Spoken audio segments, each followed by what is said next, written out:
Today we talk about how can you disable group notifications on your Telegram X app. So all you have to do, so you just go above this sign, click on it here.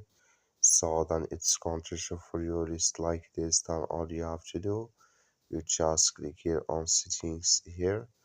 So then it's going to take you to next step here. Then all you have to do now, just go down here. Then you click here on notifications.